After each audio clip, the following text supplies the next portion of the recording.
Anyway, this week, the Pagemaster, nominated by a viewer or listener, depending on how he connects with us. I'm not entirely sure, but I believe it's someone you know, Ad. So shout out to what's his Aaron, name? Aaron, yeah. Cheers Yes. to Pagemaster, Aaron. Yeah, thank you very much. It's I hadn't seen this film before. So I expected to watch it and know some of it, and I didn't. But I have some memory of playing the game, which I'll come on to a little bit later. So yeah, pleasantly surprised, I will say, with the movie. I did have some enjoyment out of it. There's plenty I've got to say about it, but yeah, no memories from me. Prog, have you seen this before? No, never seen it. This was one of those kids' films that passed me by. I think it's because I wasn't actually a kid when it came out. So this was 94, wasn't it? So we would have been 13 and maybe probably a bit too cool for school to go and watch a kids' film. We I thought. I was prime age for this because I watched this all the time when I had this on video when I was a kid, and so did loads of kids in my school have this on video. This is really popular amongst everyone I knew when I was a kid. So So let's think about the timeline of this, though, Ad, right? Because this was 94 came out. Mm-hmm. Me and Prog would have been 13. So if we didn't see it in the cinema, you're talking probably 12 months later, roughly, would have come out on VHS. It would have come out a bit sooner, maybe to rent. But yeah, we would have been 14 plus, definitely, maybe probably past us by. So you would have been 5 or 6? Well, 5 or 6 when this came out, yeah. Now, I'm just looking at the video box of it now, actually. Now, I'm going to pull it up on the share screen. So, give me a second there. So, welcome amongst yourselves. Sorry, I pressed the wrong button. Here we go. So, I had this sort of like, this was the video box I remember, but I didn't have this video of it. I had the pirate video. I had a pirate, like remember you used to get pirate videos with like it written on the spine, but I just remember that being the box because like I said, a lot of people I know had it. Like, I just remember seeing that at friends' houses and stuff. Oh, I'd go back to that front page for a second. Look at that beautiful VHS then. Do you see it? To me, see, it reminds me of what's the sword in the stone? Yeah. I don't know why. I mean, maybe it's the guy who, the page master who looks a bit like Merlin. But yeah, it reminds me of that. But it is, look, they're bringing up memories, and I remember opening a box and seeing that sort of thing in there. Look at that, and they've rewound it as well. Good seller on eBay, that is. It does. But yeah, good times. But yeah, I remember having it on a pirate tape, and yeah, I watched it loads and loads. Do you reckon you had it on a pirate tape because someone you knew or someone in the family knew had a 2 VHS setup? Maybe. Yeah, maybe. But I had quite a lot of films on pirate tape when I was younger. They were quite popular pirate videos were when I was a kid. And so I did used to have official tapes of stuff, but I also had quite a lot of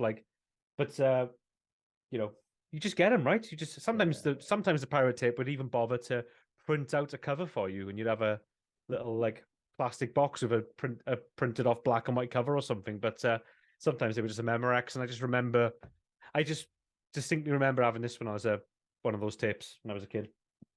So I didn't get to have any of the adverts. Yeah, well, when I was a kid, I loved it. I watched it all the time, and it was really weird watching it last night because I kind of forgot all about it until I watched it. So as I was watching it, I was going, "Fuck me, it's all flooding back. Fudge me, this is all flooding back to me." I was thinking to myself as I was watching it. And but I just remember things like I can remember watching this and wanting to get a library card, which is what I did because I remember getting a library card after watching this film, and I just remembered all stuff like that. Like so, because I 100% disappointed when you went to the library and it wasn't like it is in the movie.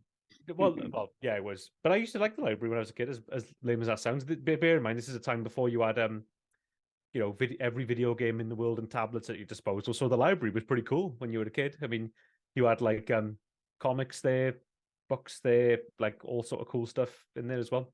So yeah, good stuff. So yeah, I don't have any memory of this, which is quite strange. I like It wasn't until I think we spoke about it a little while ago. I don't know if it was on the podcast or whether we were talking about it.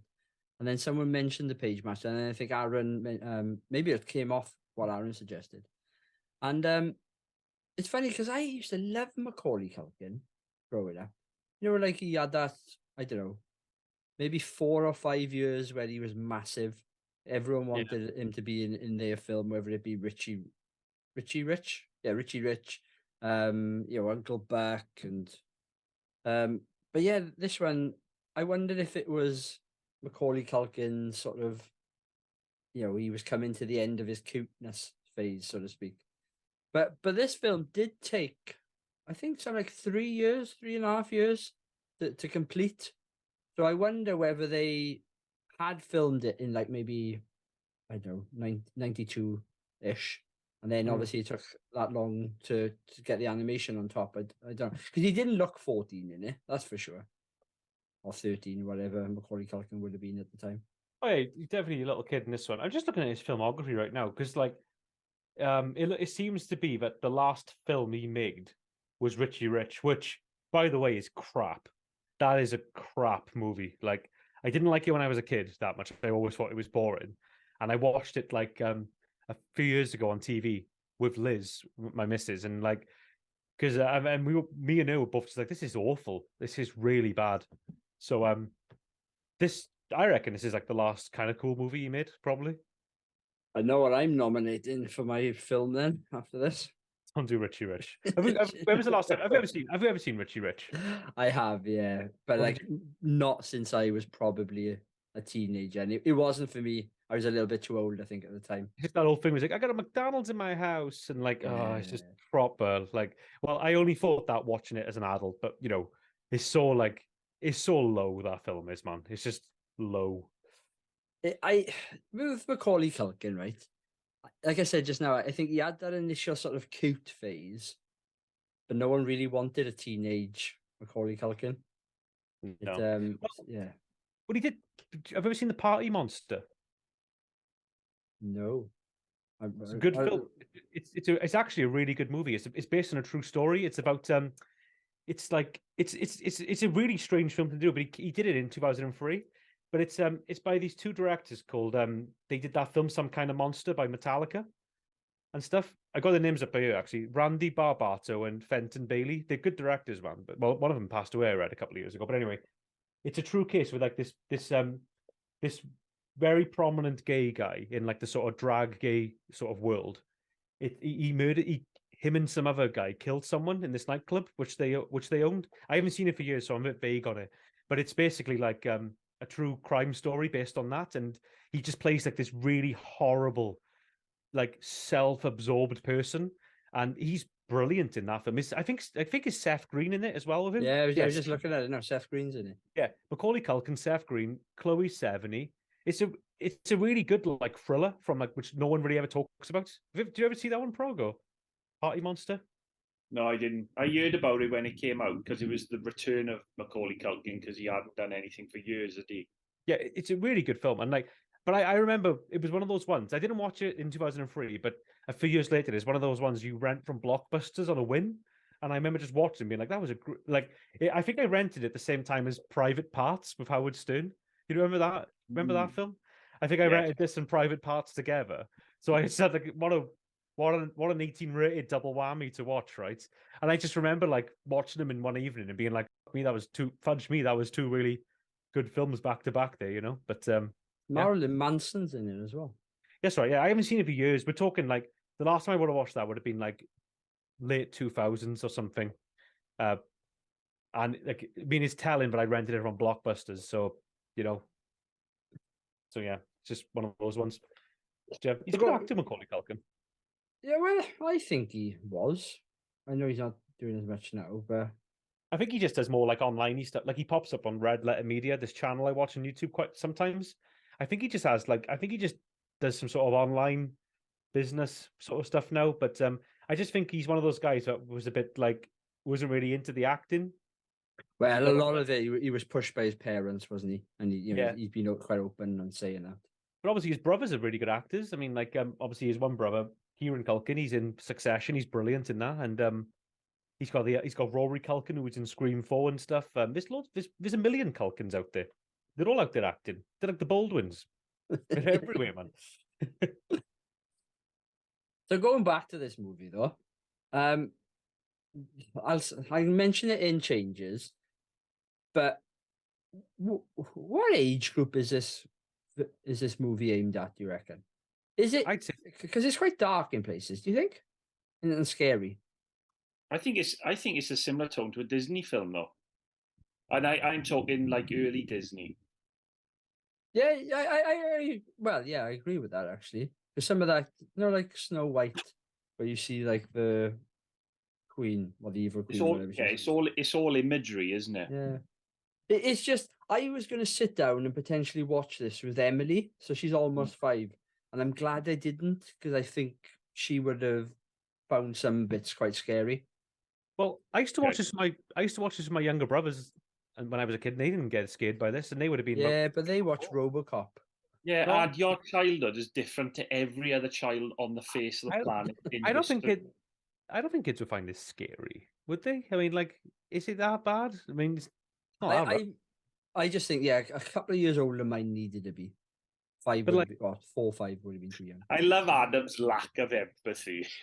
If he doesn't find it scary, no one else will. No, but come on. I mean, like, Snow White's scarier than this. Remember the forest bit in Snow White? That's freaky. But I agree. On the whole, I think Snow White is probably overall scarier. But if you look at some of the imagery in this film, certainly the Dr. Jekyll and Mr. Hyde sequence. Would you? Sorry, Frog. No, sorry, what? Are we gonna? Would you let your kid watch Pinocchio? I haven't got kids. I think a couple of years more. Because that's like a you, right? Now that's the one that scared me when I was a kid, is Pinocchio, because of the ending with the donkeys and stuff. Like, terrified me when I was a kid. Absolutely, like, existentially terrified me when I was a kid. That did. Really scary. You just like, you find that scarier than RoboCop? Yeah, God, yeah, that's way creepier than RoboCop. It's like, because this kid is happening to little kids that like you can relate to, and it's like he contorts and turns into this donkey while crying, and it's horrible, and it's like this it's the permanence of it and stuff. You know what I mean?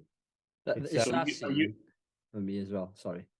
No, that's right. But I was going to say to Adam, so do you think Andrew would be okay to show his daughter RoboCop now, but not Pagemaster?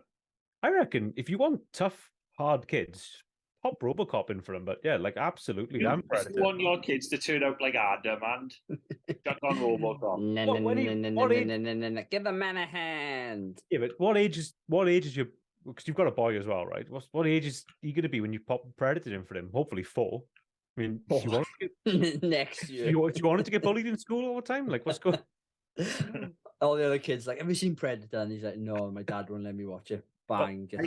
I would teach your boy to talk like Arnold Schwarzenegger in Predator. Also, I wasn't 6 when like that anymore at the moment, anyway. I wasn't 6 when I watched RoboCop. I was more like 8 or 9 or something when I watched RoboCop. So I'd seen Pagemaster before RoboCop.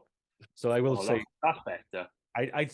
But I did watch Terminator around the time I was 6 or 7. I was very young when I watched Terminator. But RoboCop came a little bit later on. It was about a couple of years after this. But I toughened myself up with Pagemaster. Can you remember the first 18 film you watched, and? No. I reckon it would have been an Arnie film. Unless there was something in there that just slipped in. And it was 18 because it had an F-bomb or 2 and a pair of 80s boobs. Is Mad Max an 18? Yeah, it was when we were kids, but not anymore. You know what, right? I reckon the first one would have been either Beverly Hills Cop 1. That was an 18 because it said like the F-bomb like 21 times in... And the N-bomb. Or maybe Lethal Weapon. Was that the first one in 18? It was an 18. It might have been, but I don't know. How old were you then when you watched that, do you think? 9, 10. Because I watched half of 2 18 films before when I was 10. One of them being RoboCop, and my mother pulled me out to the house party. If you only watch half, it's only classed as a 9. Yeah. You're fine.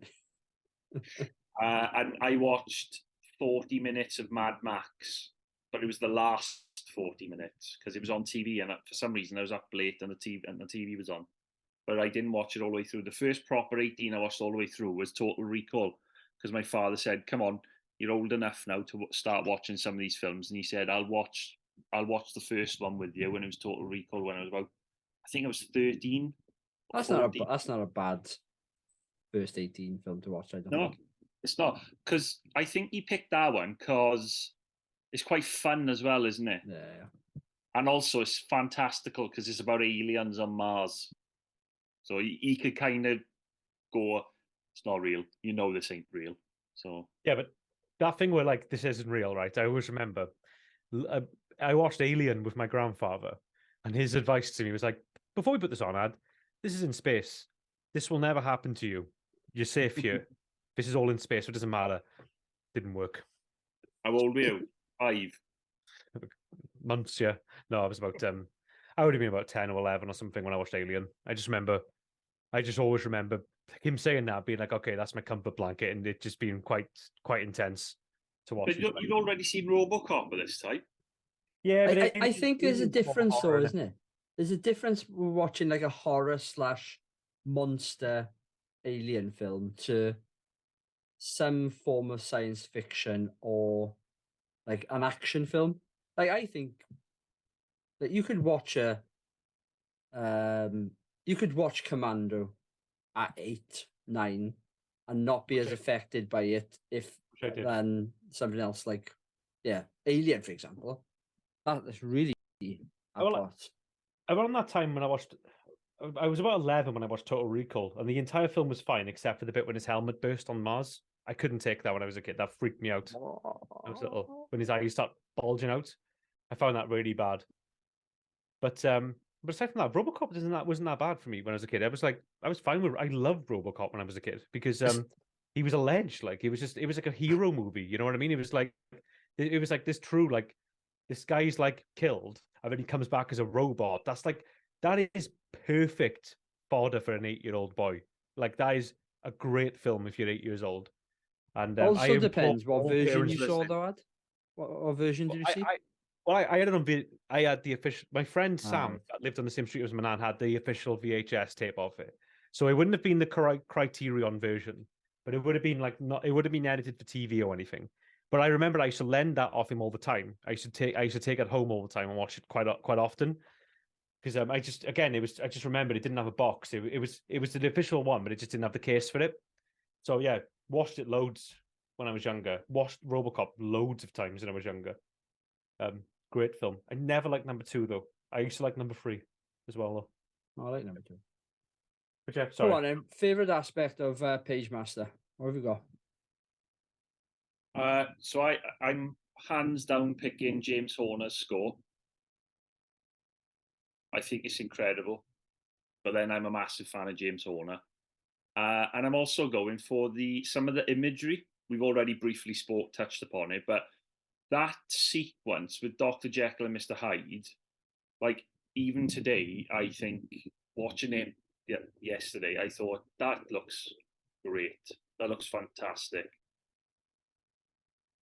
So those are the two. Those are my two. Oh, also, I think Christopher Lloyd is a great voice actor. He's got a brilliant voice, I think. I think when you see him in films and TV, because he's such a what's the word? He's such an eccentric looking guy, and he's quite a zany sort of character actor that I didn't anyway. I sort of took his voice for granted, but after watching the film, it made me realise that he's actually got a great voice for cartoons as well. He's only in it visually as himself for a small amount of time, but I've got him down as one of my favorite aspects. I think he lends himself so well to the film. To be honest, the voice actors as a whole, I think they do okay. The fact that what really threw me, Patrick Stewart doing that sort of like piratey voice, like not using his own voice. Well, it's interesting you say that because I always remember it was quite interesting watching this back and realizing it was Patrick Stewart because I remember watching the audio commentary for Beavis and Butthead Do America, the obviously the movie, and Mike Judge is on there, and he's saying that obviously it has what's the actor's name? Is it Robert Wagner? There's an famous actor in that film that plays an FBI agent. I think is Robert Wagner. But I have to look this up now because it's going to annoy the hell out of me. This relates to what we're talking about. I promise. Talk amongst yourselves again. Sorry, it's coming. It's one of those things that's going to annoy the hell out of me if I don't know now. Well, Robert Wagner is a famous actor. He's been in loads of stuff. Robert Stack. It was Robert Stack. Sorry. Robert threw me off. Yeah, so Robert Stack plays the FBI agent in that film. But there's a bit in that. There's a section in the audio commentary where he's talking about they were trying to get the company was trying to push Patrick Stewart to do the voice of the FBI agent in Beavis and Butthead Do America. Mike Judge was just like, well, I'm sorry, I'm not being funny here, but Patrick Stewart is highly British. And then they were like, yeah, but Patrick Stewart can do any voice. And then he was a bit like, and his thing was, I don't really want him to do, I want a celebrity guest voice in it. So I don't really want Patrick Stewart unless he's doing his famous voice, which is why he went with Robert Stack. But I just remember thinking when I was like, oh, this must have been what got them going to Mike Judge for Beavis and Butthead. So I was thinking, I wonder what other cartoons Patrick Stewart has popped up in because he does a great job in this as like adventure. Well, yeah, I would say right. I think there's only like once or twice where his accent slips, and not even like a full slip where it's like just his voice. I'm talking. There's like one or two words where he says something. And you're like, okay, I think I can tell that's Patrick Stewart there. I know, but it's brief. Yeah, I didn't know it was him until I was looking up while watching the movie. And the bit that got me was like the fact that, he's doing voice work and he's not using his own voice because it's so iconic. Yeah. Well, he just other cartoons. He obviously does all the voices in American Dad, right? He's brilliant in American Dad, but he's just doing his own voice. He plays the FBI sort of like head honcho, doesn't he? The head of CIA, yeah. Now I don't watch American Dad too often. Avery Bullock, I just looked at it now. He is extremely funny in that show. Like scene-stealingly funny in that. He's great at comedy, Patrick Stewart is. And obviously, what was the other comedy he was in? Which he stole the episode. Yeah.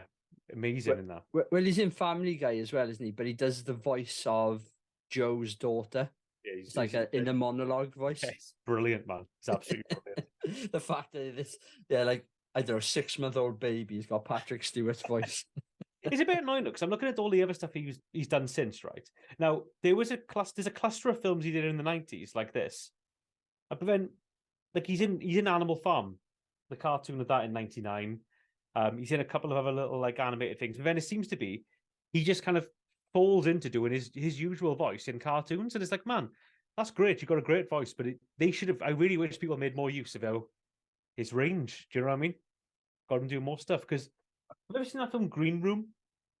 No. Yes. Like he plays an American hillbilly neo-Nazi in that. Brilliant in that film.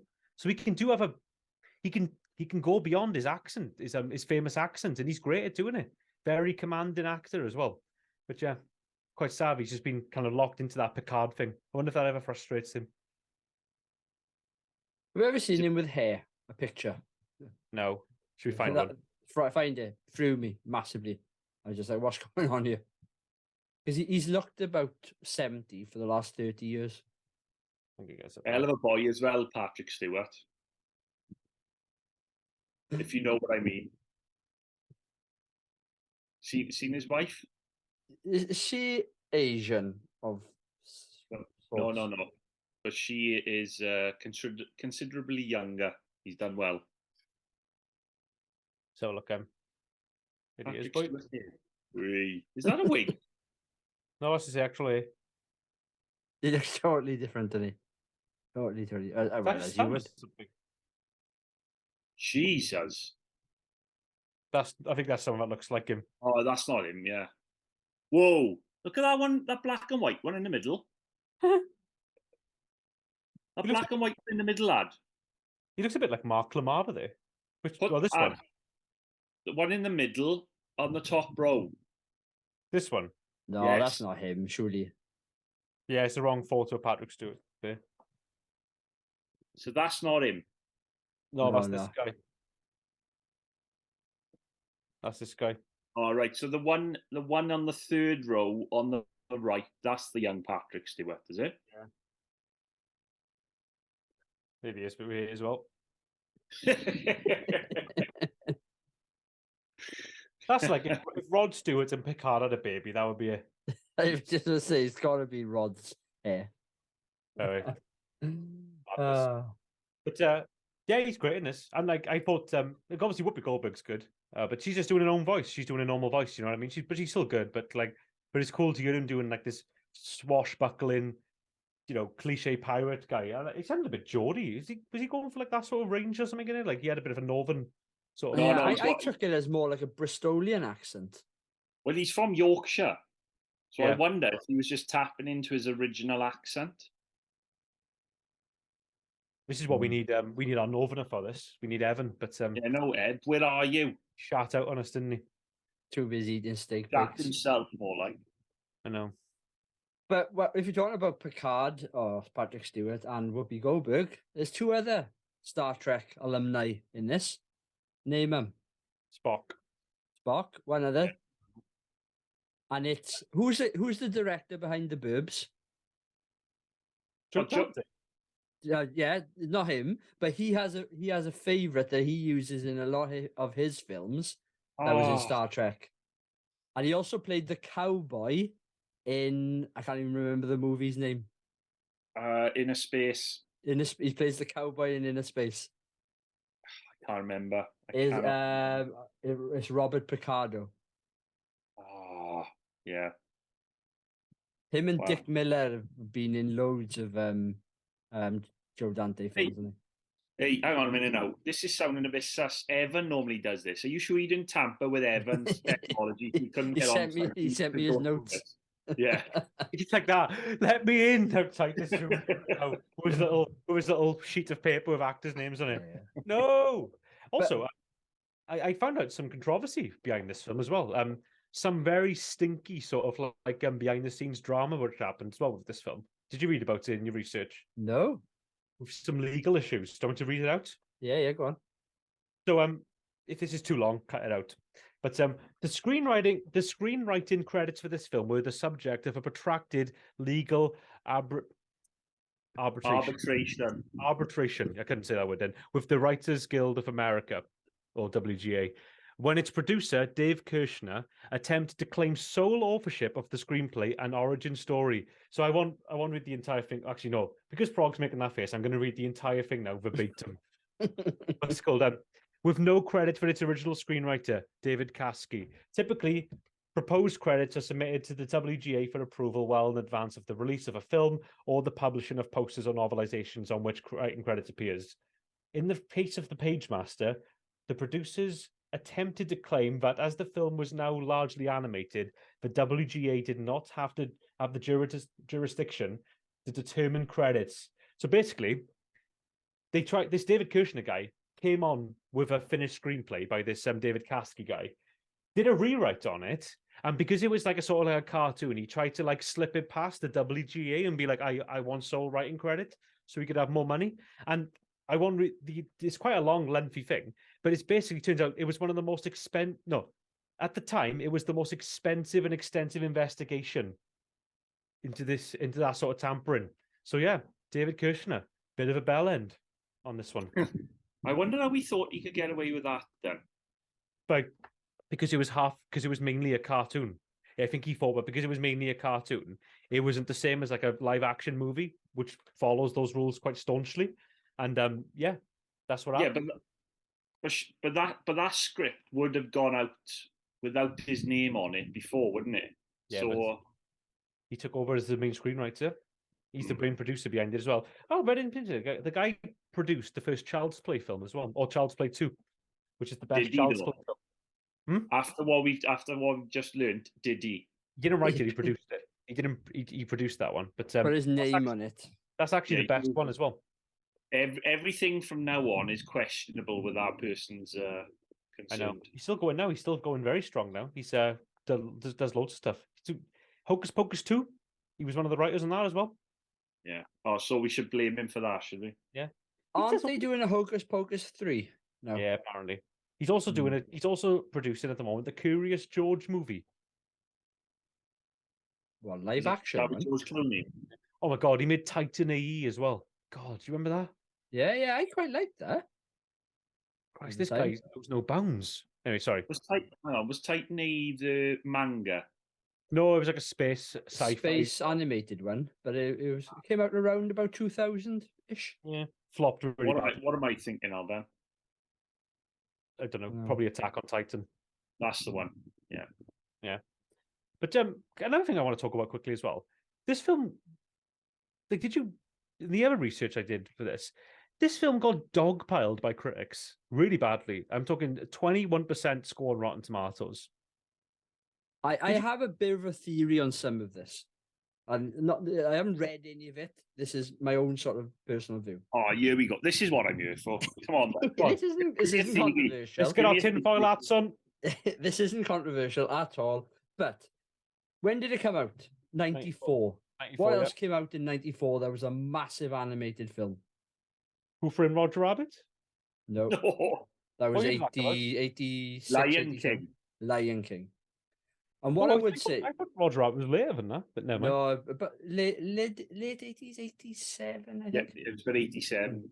So I think that a couple of different things with this, right? Going up against Lion King. Lion King being Disney, and Disney, what had they had done Little Mermaid prior to this. They'd done Aladdin to this.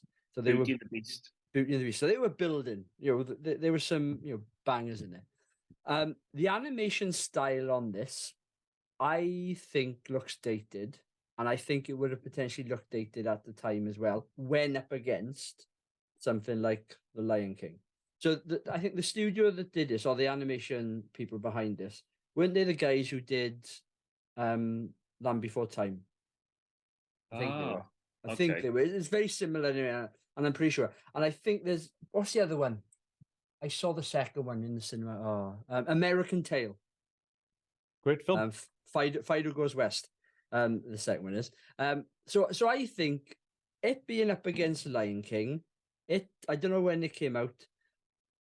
I'm not saying I do think both of those films could have come out at the same time. No problem with that. But I just think if you look at the animation style, Lion King, I think looks more superior. Are you saying there's a possibility of a E.T. compared to The Thing when those came out?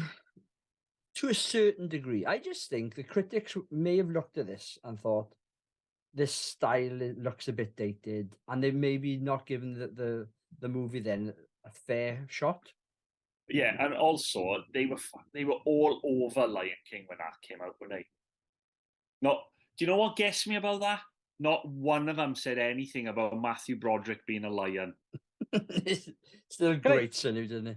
To this day, to the day I die, it'll never sit with me.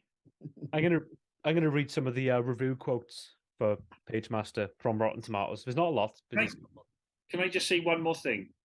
Go on. James Earl Jones is a lion. Yeah. Matthew Broderick is not a lion and not his son.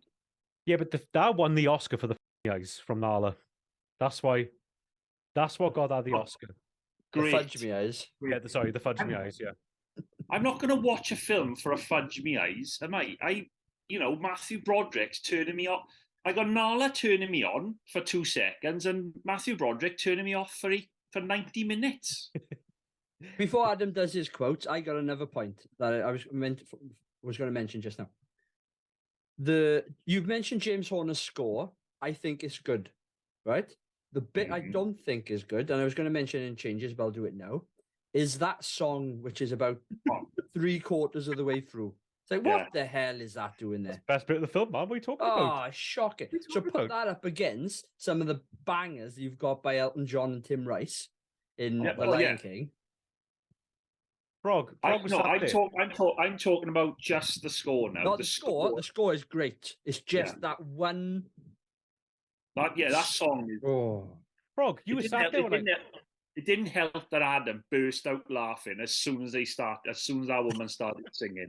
I half expected you to say that he started singing along to it. Oh, but it was That bit was hilarious, man. It was like, what's the lyrics to it again? It was just like, what was the lyrics of that song? It was just like, God knows. imagination everywhere. It was like that sort of thing, like, you know, but pull it up.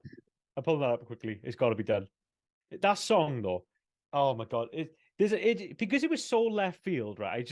There was no build up to it at all. It just happened like that.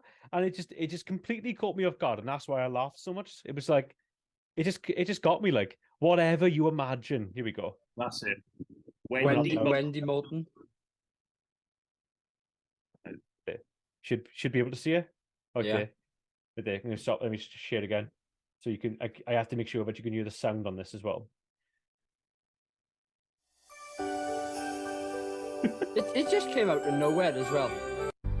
Can one day come to be. That's better than There are Lion King. dreams to awaken, roads to be taken. Great song, but I don't know what you're talking about. Phenomenal. Yeah, it's a bit much, isn't it? They just shoehorned it in there. It wasn't needed. That's why it made me laugh so much, because it was so like, it was a bam. Because a Disney film, they level up to it a little bit. You can hear the little music playing a little bit in the background. Also, when Disney are at their best, the song fits the scene or fits the mood or tone of the film.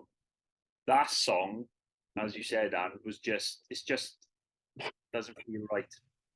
But I will say though, the music for that film sounds like another film. Yeah, it's James Horner, but I'm telling you, some of the motifs. It's like John Williams uses similar motifs for different films. James Horner does the same, and I figured it out last night because I was listening to James Horner soundtracks after, and some of the motifs are in Braveheart. No, it was from something else I've seen. Because I haven't seen Braveheart since like donkey's years. Okay, no, it's all right, but I'm telling you, they are in Braveheart. Yeah. You don't need to do any more research. Braveheart soundtrack. Oh, he's dead. Yeah. He died in a car. He died in a fudging airplane accident. Christ. Damn. Didn't expect that. Come on. We haven't even gone on to favourite scene yet, guys. Come on. Oh yeah. Favorite scene, the bit with the music. That's the bit that got the bit most joy from me because I laughed so much at it. I don't know. My favorite scene in the film. I don't really know. It's not a bad movie, but like I don't think it's a bad movie. The problem the film's got.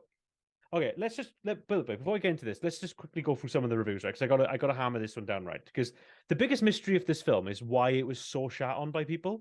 But like Roger Ebert in his review says a sad and dreary film. He just says that's his review, right? But also, if you go, I'm not going to read the entire review, but he also said it's a sad and dreary film, and his other criticism was books can be. He says that he hated the film because its core message was books can be almost as fun as TV. Books can be almost as much fun as TV cartoons and video games. So he's saying, but like it's basically saying, but books. He's trying to. He hates the fact that he's using video games and cartoons to get kids into books. But I'm a bit like, why is that a bad thing for? Because I watched this film and I wanted to go to the library, and I did go to the library and I read books. That's not a bad thing. I mean, I don't get why that's such a. Fuck me. I quite like Roger Ebert, but I think he's off the mark with that one. He's a bit of an idiot. But Chris Hicks says the page. Didn't say that, Ad. I know, I agree. He's an idiot. Chris Hicks said the page master's problems can easily be traced back to the screenplay, which simply lacks anything remotely resembling wit. Now, going back to that writing lawsuit, imagine being that David Caskey guy. You finally won this lawsuit to get your name on the film, and then that clanger comes out. I bet you're like, oh, I wish I left my name off, like, a bit harsh. Like, and then the final one, this woman called Christy Lemire in 2018 said, the Pagemaster is the kind of movie first grade teachers would have popped into a VCR machine in the 1990s to kill time on a rainy afternoon, giving it a 1 out of 4 rating. Why is that a bad thing? What's wrong with that? That's a good thing. That's a good point. That's not a. Go on. Can we right now get your rating for this film, Ad? I'd give it a 7 out of 10.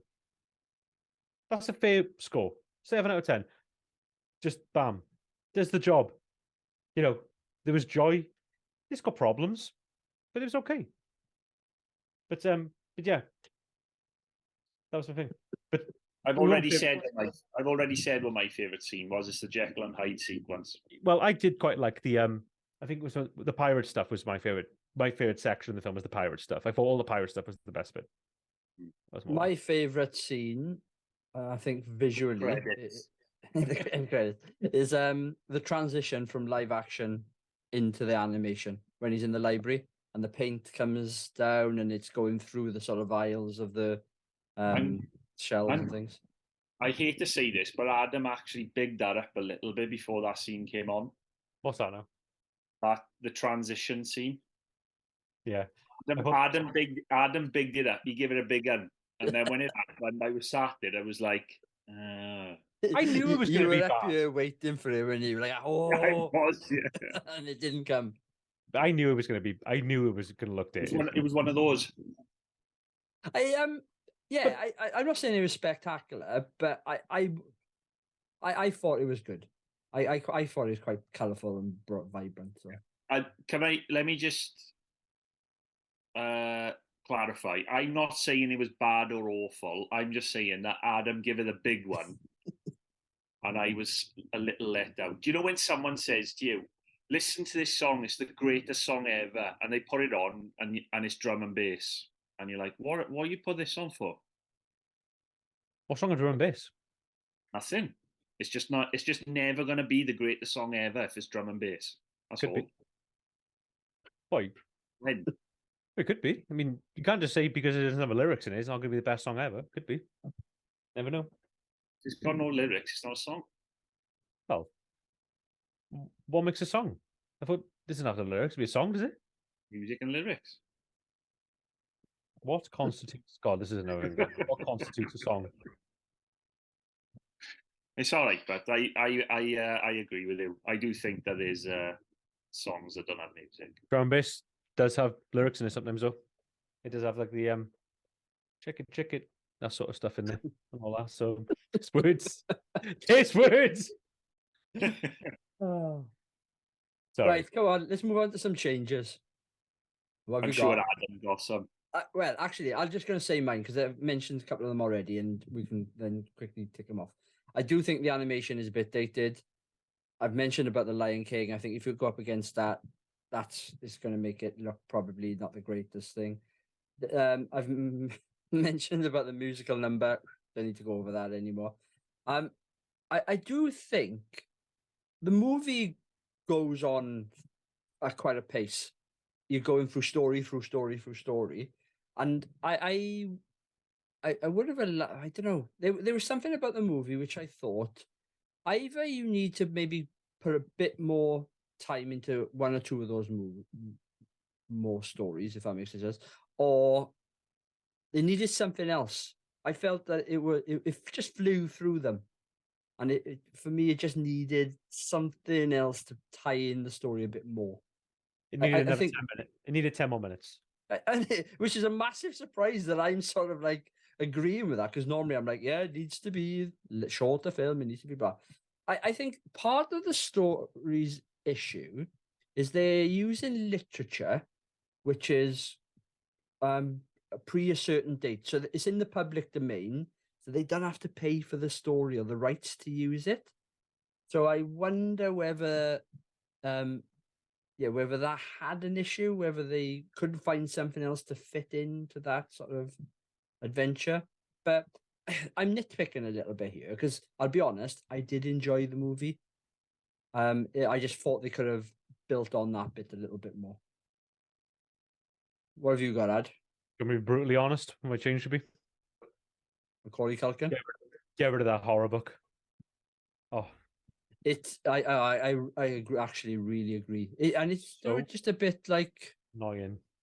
but not only annoying, it's just probably not the best placed character either. Like making him like a bit dumb. It didn't feel like horror. No. It felt like a different genre. Horror is not like subservient, like a pet dog. And the I know. fact he kept making that noise, it's just Oh, It's like a whole new sort of subgenre, innit? Like horror. have to Probably beep not allowed that to out. say that, are we? You have to beep that out, but I might have to beep that bit. you have to cut. You have to scrape that section out. Can you say Torah? I might have to. Actually, I don't even think that is acceptable either. The horror book was infuriating. Just like at first you're like, okay, it's kind of cute, but then after about like the movie, and you just want that part, you just want a denture to like stab him up or something. You're like, I'm like, get out with the film. Like, it's so annoying.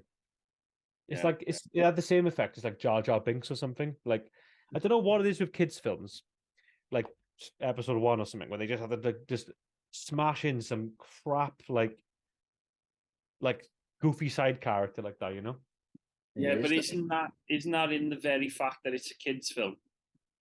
No, because there's loads of great kids films that don't have an annoying character like that in there. Oh, I know, but this is absolutely a kids' film. So you are a lot of the times going to get a character like that. Yeah, but I'm you not know, saying I like the character, but I'm saying that kids quite like those kind of characters. Christ, kids love Jar Jar Binks as much as we hated him. like let's just going back to Lion King again, because we talked about this earlier, because that just popped to mind. Now, you know, Lion King's a pretty decent, solid film. I think we can all agree. I know you don't like Matthew Broderick, but that film's goofy characters are Timon and Pumbaa, but they're brilliant. They're the best part of the film. Oh, a slight argument on that. Isn't one of the hyenas quite? Yeah, actually, yeah, the hyenas are. But But I- they're but I supposed to be agree. annoying.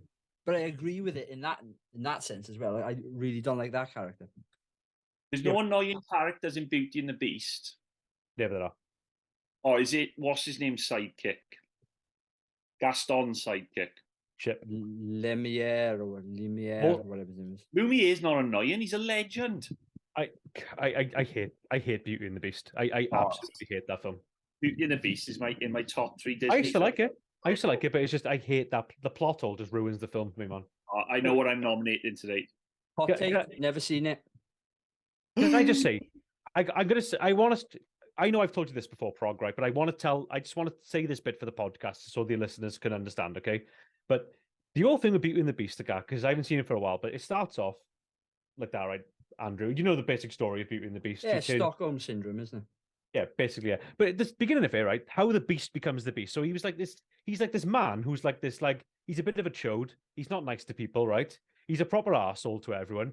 And this like proper crispy old woman comes up one night when it's raining, and she's all like, "Oh, can you let me in the house?" And he's like pretty much like, "No, yourself."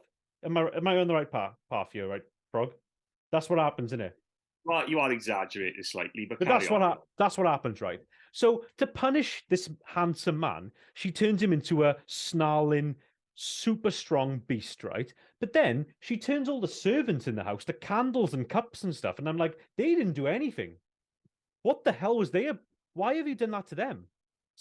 And like also in the film, you see everything in the house is a living sentient thing. So you'll see sofas walking around and armchairs and puffies walking around.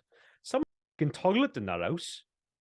And it's like the guy that actually told her to go sod off just gets to be like this massive hench alpha as fudge beast. And they're all just bloody cups. Imagine being a cup. Yeah, but he doesn't want to be a beast. That's the point. Yeah, I know. But like that kid didn't want to be a cup. He didn't do anything. He was in bed sleeping. What's his name? Chip or whatever. His mum was Yeah. a teapot. But you could look, if you really want to go in depth about it, you could say that they got punished because they were subservient to him and they never told him that he should act any different. That's I'm not bullshit. saying Man. that's the reason, but They're his slaves. And they got turned into cups and they're stuff. not his slaves. They're not his slaves. They're his workers. They become his slaves when they can't leave the house because they're a cup. They just ruin They're like, not his slaves, are they? yeah, but they become that. They They, you know, that they kid was like, oh, slave to the magic. imagine that cup. Chip the cup. Oh. Look, he's in the window looking at all his mates growing up and stuff, and he's just like, I'm a cup. You That's think his he's life. got mates? What? You think he's got mates? That castle's in the middle of nowhere. Yeah, but there was this next to a village, so you know. But that cup is in his. Imagine you were like 10 years old, right? By Prague, and you had dreams of going to play for Aston Villa one day, And then you're a cup and you're watching Andrew and Evan and stuff running around playing football outside, growing up, and you're watching them get girls and stuff, and you're just like, I'm a cup. It's my life. And your mum's a teapot. Right, hang on a minute now. Do you honestly think the size that I am that I'd get turned into a cup? Probably a draft excluder. I reckon I'd be a coat hanger or something. A coat rack. Bro, you just said potentially the greatest song title for Queen / Highlander ever. What do you say? A slave to the magic. Yeah. I was like, oh my god, we should write a song and call it that. What's the words for that go like? To the magic. It's got to be a love. It's got to be a love song, innit? Whatever happens, right? We need to write a it. spell on it. We need to write it, and it becomes the anthem for the podcast. Slave to the magic. So is it a guitar-led song, rock song? Yeah. I might have to write to Brian May to help us. We go. I'm a slave to your magic. Don't let Adam write it, for God's sake. Right, Sorry, come on, what other changes have we got? Otherwise, we're going to be here all night. I got one big one, and I think it's a bit of a, pardon the expression, but I think they dropped the bollock in one section, and it's where the pirate tries to get off with, or adventure tries to get off with magic, or fantasy, is it? I can't remember. Yeah, Whoopi Goldberg's character, fantasy. Yeah, tries to get off with fantasy, and she basically comes out of a cave pulling her knickers up or something. Well, he has to flick through her pages, doesn't he? I know, yeah, but look, if it was an adult themed animation, yeah, okay, I can kind of get the joke being there, but this is a kids show, a kids film, so yeah, I think it's out of place. Yeah.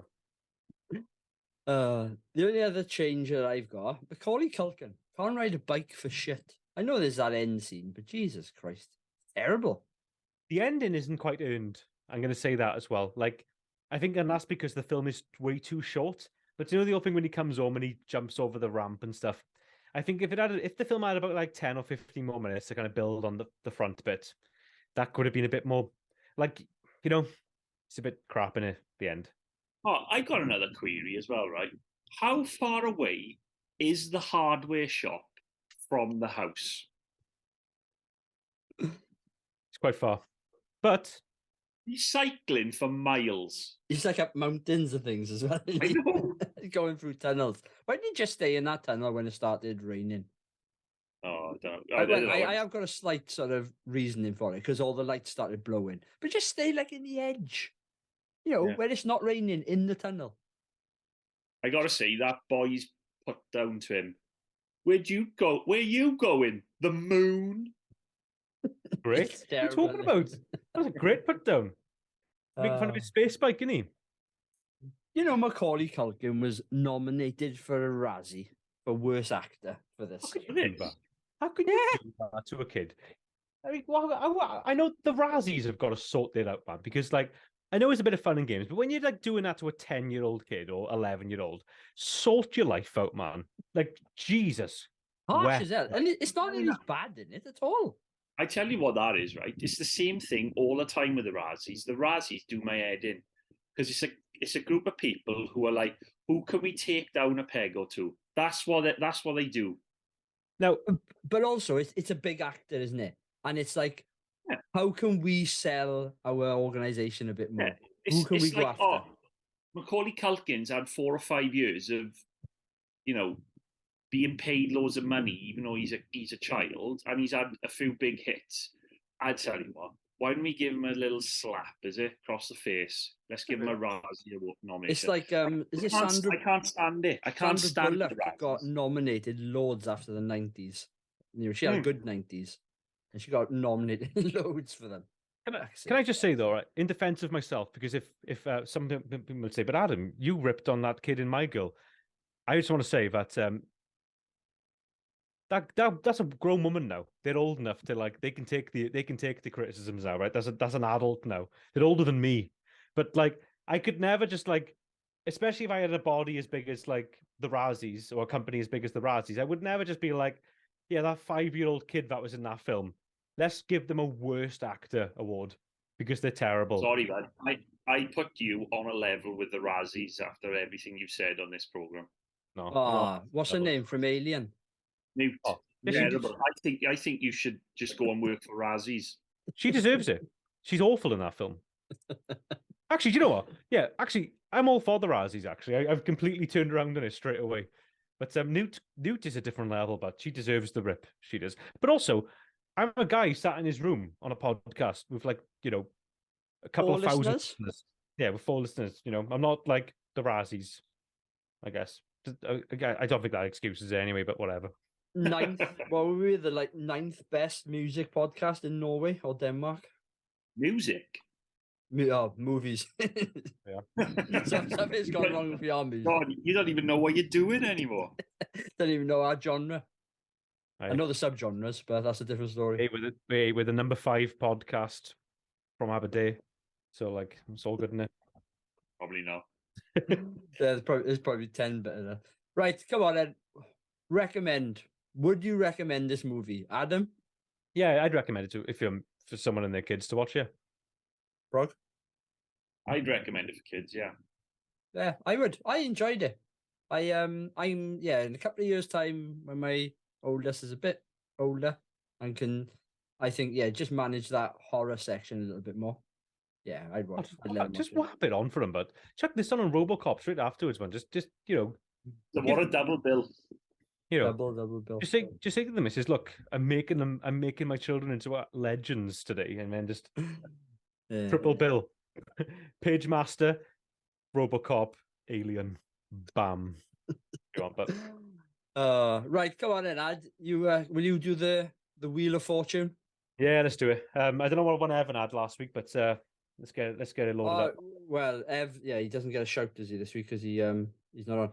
We so someone suggested to us a name for it. I'll find it in a minute. I may have deleted it. Never mind. Well, we need to quickly check if we have any other films recommended before I do this. No, we don't. None that I am aware of. Me and Prague and Ev have got a mate from uni, Owain, and I think he listens to the podcast. Whether he gets this far to the end, I don't know. But he recommended, I'm talking about a year ago, 20 movies. So I might just go back and ask him, pick one. But we do need to think of a name for this stuff. I reckon Adam's Wheel. Oh. Adam's third wheel. So I'm going to shout out to Brian, who has given us a name. If he can send it to us again, that would be great. What, your mate, Brian? Yeah. He texted me the other day, and I deleted his text by accident. Sorry, Brian. He said Toxic Avenger 2, and you were like, God, no. It's so much of a mate that you delete his text. Right. We've only got True Romance from, what's the guy's name? Who give us True Romance, sorry. Baron Leach. Baron Leach, I keep forgetting his name. So Baron Leach has given us True Romance. We got Combat Academy, which we haven't watched yet, and I think it might be a good movie, actually. You never know. But Andrew, what's your 2 movies, or do you want me to come to you last? No, go on, I'll go. I'm going to go a bit weird, yeah? I'm going to go Get Carter, not the Sylvester Stallone version. Good choice. Because I was thinking we haven't done many 60s, 70s movies. I know what you mean, yeah. So I'm going to throw it. And also the Three Musketeers, but not the version Prague is thinking that I'd pick. The 70s version with Oliver Reed. If you were picking the one I think you were going to pick, I know what my favorite part of that film is straight away. So, Proggle. So I'm going to go for, I think it's called The Lady in White. Bloody hell, bud. I have to Google this. Not satisfied enough with Blue Velvet, so he's going. You missed it last week, Ad. I wanted 9.5 weeks after the disappointment of Well, an erotic thriller. I did watch it. I was a bit like, Christ alive, Andrew, you're starving for these 80s boobs, isn't it? I was thinking that myself. And because Evan's not here, and I remember he nominated this a couple of weeks ago, and I also like the film, so I'm going to nominate it now. It's Sneakers. God. Sneakers. I've never seen it. Right. I'm going to go for The Elephant Man, Oh, another David Lynch film. But I really want Evan to watch it because me and Prog and Evan went out for dinner the other night before me and Evan went to go see Queens of the Stone Age. And we were talking about films that can make you cry. And I reckon that film would get his bottom lip quivering. I reckon I would make him tear up a little bit. I'm going to go with a really weird film next, right? It's a documentary. And it's quite a disturbing, messed up documentary. It's a bit of a weird one to choose, but I don't know why. I've been thinking about it a lot today for some reason. I'm going to go with Crumb. Anyone ever seen that? no. It's messed up, but it's going to make for a miserable podcast if we get that one and a disturbing one. But Hear that.